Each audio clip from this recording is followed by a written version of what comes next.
오늘 우리가 함께 묵상할 하나님의 말씀 요한복음 4장 43절부터 54절까지 말씀입니다. 오늘 본문에서 한 사람이 예수님을 찾아옵니다. 그는 왕의 신하라고 성경이 지금 설명해 주고 있습니다. 46절 말씀 우리 같이 읽겠습니다. 예수께서 또 다시 갈릴리 가나로 가셨다. 그곳은 전에 물로 포도주를 만드신 곳이다. 거기에 왕의 신하가 한 사람 있었는데 그의 아들이 가버나움에서 앓고 있었다. 왕의 신하라고 이 사람을 설명합니다. 그 당시에 이스라엘의 왕은 헤롯이었습니다.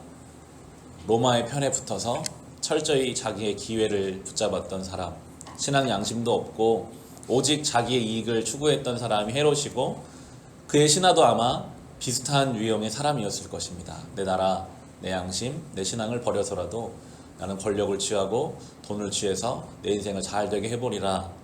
그런데 그 왕의 신하가 지금 아들이 아픈 중에 있습니다. 47절 말씀 같이 읽겠습니다.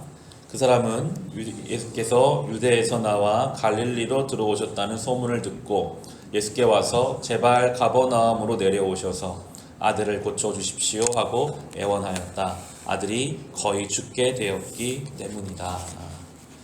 어떤 이유인지는 알 수 없으나 아들이 지금 사경을 헤매고 있습니다. 이 아들 때문에 왕의 신하가 예수님 앞에 지금 나와서 정중히 말하는 것도 아니고 성경은 애원한다 라고 지금 표현합니다. 아마도 예수님 발 앞에 엎드려서 바짓가랑이를 붙잡으면서라도 매달리고 있었을 거예요. 왕의 신하가 물질과 권력을 가지고 이것이면 내 인생이 되리라 인생 노선을 정하고 살아갔는데 정작 중요한 때 그게 아무 소용이 없다는 것을 깨달아 버렸습니다. 그것 가지고는 내가 가장 사랑하는 내 아들이, 내 목숨보다 아끼는 내 아들이 지금 사경을 헤매는데 할 수 있는 것이 하나도 없다는 것을 깨닫고 이제 예수님 발 앞에 엎드리고 있습니다. 이것이 우리에게 많은 것을 가르쳐 줍니다. 때로 우리가 그렇게 느끼게 하실 때가 있어요. 세상의 물질이나 그 어떠한 것으로 할 수 없는 어떤 부분들을 만나게 하십니다.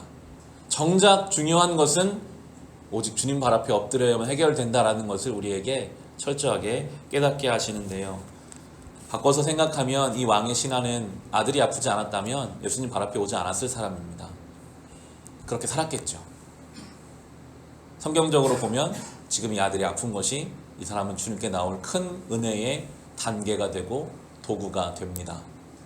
우리의 삶도 그렇지 않습니까? 정말 우리가 우리의 삶이 내 힘으로 되지 않는 것을 깨달았을 때 우리는 주님 발 앞에 겸손히 엎드릴 수밖에 없습니다. 그것이 은혜의 부르심이고 하나님의 초청임을 우리가 깨달아야 합니다. 지난 주일 말씀처럼 에덴 동산 중앙에는 선악과가 있어야 합니다. 그래야 에덴 동산이 에덴 동산 됩니다. 우리의 삶의 중심에 늘 내 인생은 하나님이 살게 한 인생이지, 내가 한 호흡을 하는 것도 주님이 허락하시니까 내가 숨을 쉬는 것이지, 내 물질도 내 자녀도 내 건강도 내 모든 삶이 하나님이 주신 것임을 인정하는 그 하나님 인식이 있어야만 건강한 신앙으로 갈 수 있는 것이고, 오늘 이 왕의 신하는 아들이 아픈 것을 통해서 그것을 인정해 가게 됩니다. 예수님이 이제 이 사람을 주의 말씀으로 그 문제를 해결해 가시는데요. 48절에 보시면 예수님이 처음에 좀 딱딱하게 말씀하세요. 예수께서 그에게 말씀하셨다. 너희는 표징이나 기이한 일들을 보지 않고는 결코 믿으려 하지 않는다. 이 사람이 49절에 보시면 그 신하가 예수께 간청하였다. 선생님, 내 아이가 죽기 전에 내려와 주십시오. 이 사람은 뭘 원합니까? 같이 가서 안수도 해주시고 기도해 주시고 고쳐주시기를, 그걸 보기를 원하는데 예수님은 미리 말씀하셨죠. 너희는 뭔가 해줘야만 믿냐, 뭔가 생겨야 믿겠냐. 예수님이 같이 안 가세요. 그냥 말씀만 하세요. 50절을 같이 읽어보겠습니다. 예수께서 말씀하셨다. 돌아가거라. 내 아들이 살 것이다. 그는 예수께서 자기에게 하신 말씀을 믿고 떠나갔다. 저는 오늘 본문 중에서는 이 사람의 반응, 자기에게 하신 말씀을 믿고 떠나갔다, 이것을 중심으로 삼게 되더라고요. 예수님이 아무것도 보여주지 않으셨습니다. 그냥 말씀하셨어요. 가라. 내 아들이 살 것이다. 놀라운 것은 이 사람이 그 말씀을 믿고 떠나갔습니다. 어떻게 이 사람이 믿고 떠나갈 수 있었을까? 저는 본문을 묵상하면서 그 예수님의 눈빛과 음성과 그분의 또 깊은 그 영성 속에 그 말씀에 굉장한 권위가 있을 거라는 생각이 들더라고요. 그 말씀이 들려지는 순간 그의 마음에 정말 내 아들이 낫겠구나. 내가 정말 저분의 말씀 믿고 가야겠구나. 우리가 성경을 읽다가도요, 정말 성령의 감동 속에서 우리에게 마치 예수님이 이 사람에게 하는 것처럼 뭔가 성경을 통해 말씀해 주실 때 우리의 영혼에 깊숙이 박히는 것들이 있거든요. 그냥 글자가 아니라요, 정말 내 영혼을 흔들고 치고 새롭게 하는 주의 말씀이 들려올 때가 있어요. 그러면 그때 우리는 그 말씀을 믿고 가는 거죠. 아무 문제도 해결되지 않았어요. 아들은 여전히 사경을 헤매고 있고요. 아무것도 알 수 없으나 이 사람은 믿고 갔습니다. 가는 중에 놀라운 것을 경험하게 되죠. 51절부터 53절입니다. 같이 읽겠습니다. 그가 내려가는 도중에 종들이 마중 나와 그 아이가 살았다고 보고하였다. 그가 종들에게 아이가 낫게 된 때를 물어보니 어제 오후 1시에 열기가 떨어졌습니다 하고 종들이 대답하였다.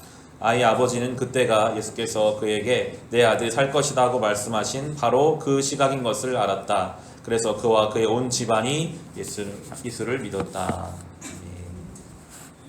놀라운 일이 일어났죠. 이미 그 문제의 해결은 주의 말씀이 선포되는 그 시각에 해결되어 있었습니다. 믿고 떠나가는 사람은 그 해결된 것을 가는 중에 경험하는 은혜가 있죠. 성도의 삶이 그렇습니다. 하나님 말씀이 우리에게 들려올 때요, 때로 안 보이잖아요. 정말 이 말씀대로 될까? 우리가 말씀대로 하나님을 순종하면 하나님 우리의 삶을 이끌어가 주실까? 내가 순종한다고 뭐가 될까?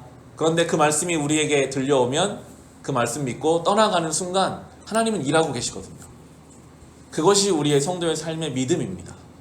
보이지 않아도, 눈에 잡히지 않아도 주님 말씀하시면 믿고 떠나갈 때 그 일이 이루어져 가고, 참 놀라운 것은 그 사람이 한 믿음으로 온 집안이 이제 예수를 믿게 됩니다.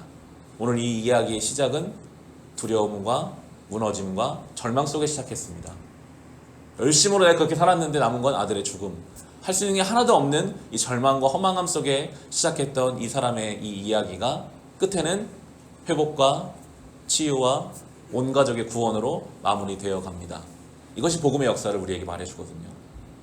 복음이 없는 우리의 인생은요, 아무리 쌓고 아무리 가져도 우리의 한계를 철저히 깨닫는 것밖에는 없습니다. 이걸로 안 되는 것이구나, 이걸로는 안 되는 것이구나를 깨닫게 하시고, 그리고 예수 그리스도의 그 말씀과 복음으로 회복되고 새롭게 되는 것으로 결론 지어지는 이 복음의 놀라운 능력, 이 복음의 능력이 오늘 우리의 삶에 있음을 믿고 우리도 떠나갑시다.